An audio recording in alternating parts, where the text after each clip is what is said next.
नमस्कार। अयोध्या सिंह उपाध्याय हरिऔध जी का लिखा हुआ उपन्यास अधखिला फूल का भाग 1 आप सुन चुके हैं। अब आपके सामने प्रस्तुत है अधखिला फूल का भाग 2।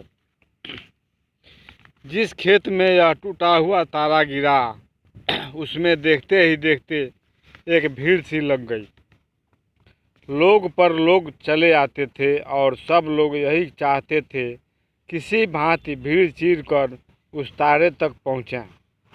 पर इतने लोग यहाँ इकट्ठा हो गए थे जिससे पीछे आए हुए लोगों का पास तक पहुँचना कठिन था। जितना मुंह उतनी बातें सुनने में आती थीं। सब लोग सोच में डूबे हुए थे, ये क्या है। टूटे हुए तारे के चारों ओर बहुत लोग खड़े थे, पर उनमें से एक भी इतना जीवट नहीं रखता था जो उसको छूकर उसका भेद बतलावे। कुछ घड़ी यूं ही बीती।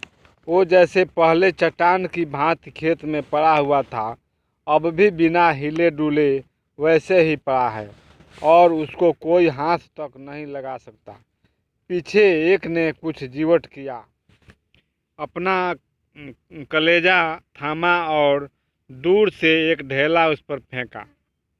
ढेला सनसनाता हुआ आकर उस पर गिरा। उस सुनसान रात में खटाक का शब्द हुआ और फिर वैसा ही सन्नाटा छा गया। वो तनिक हिला तक नहीं, जैसे पहले पड़ा था वैसे पड़ा रहा।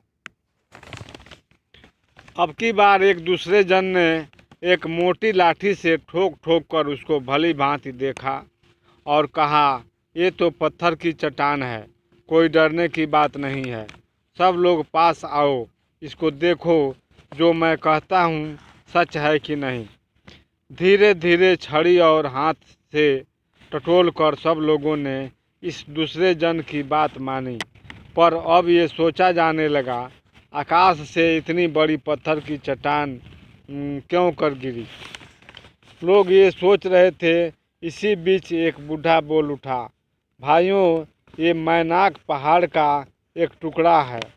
पहले पहाड़ों को पंख होते थे, इसलिए वे उड़ते और बहुत से गांवों को गिरकर उजाड़ दिया करते थे। जब ये बात राजा इंद्र से न देखी गई, तब उन्होंने अपने हथियार से पहाड़ों का पंख काट डाला। मैनाक उनके डर से भागा और समुद्र में जाकर छिप रहा, इसलिए वो आज तक बचा हुआ है। जान पड़ता है इस कलयुग में वो फिर समुद्र से निकला है और उड़कर वह किसी गांव पर गिरने के लिए किसी ओर गया है। इसी से ये एक टुकड़ा निकल कर यहाँ गिर पड़ा है। ये एक मन से घट थोड़े ही होगा जो उसमें से निकल कर न गिरता। वो आकाश में इतना बड़ा पत्थर का टुकड़ा कहाँ से आता। बड़ी कुशल हुई जो मैनाक इसी गांव पर नहीं गिरा, नहीं तो आज हम लोगों को कहीं ठिकाना भी नहीं मिलता। एक बूढ़े पुराने ढंग के पंडित भी वहाँ खड़े थे। वो बोले, ये बात नहीं है। जो ये मैनाक का टुकड़ा होता तो इसमें जोत कहाँ से आती।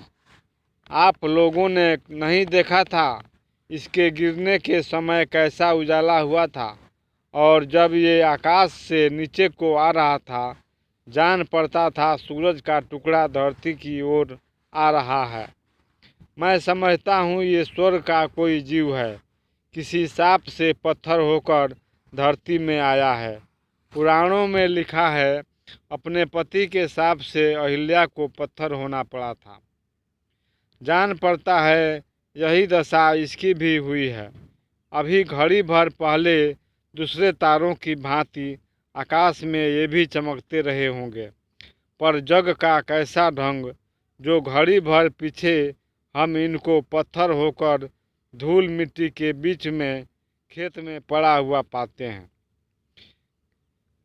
राम का नाम जपने के लिए इससे बढ़कर और कौन सी डरावनी बात दिखलाई जा सकती है।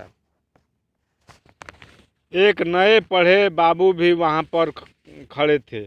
बोले आप लोग जो कहें, पर मैं सोचता हूँ टूटे हुए तारे छोड़ ये और कुछ नहीं है।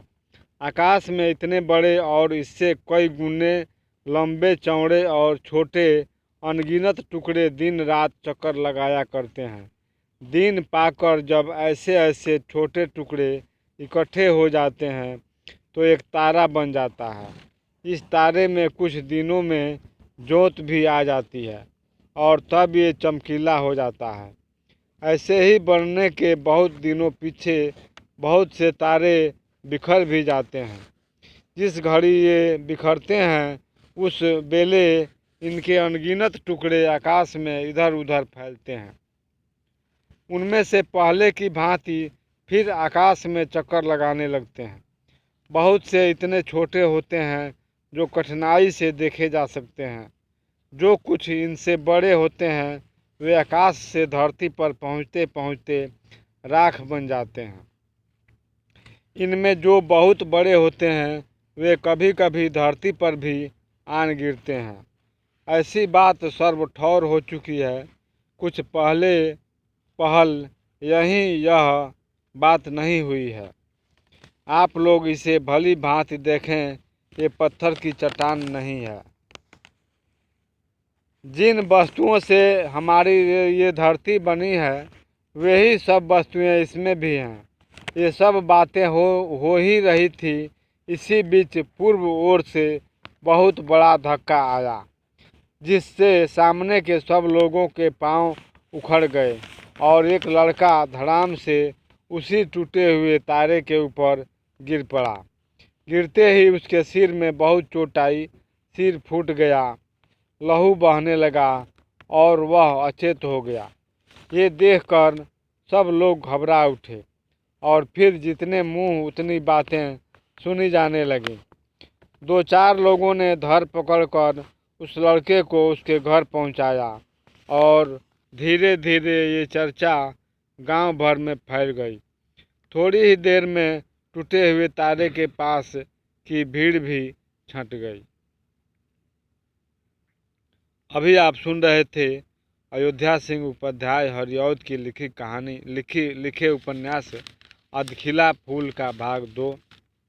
दोस्तों, अगर हमारा वीडियो आपको पसंद आता है तो हमारे चैनल को ज़रूर सब्सक्राइब करें, वीडियो को लाइक करें, शेयर करें, कमेंट करें। फिर मिलेंगे अगले वीडियो में। तब तक के लिए धन्यवाद।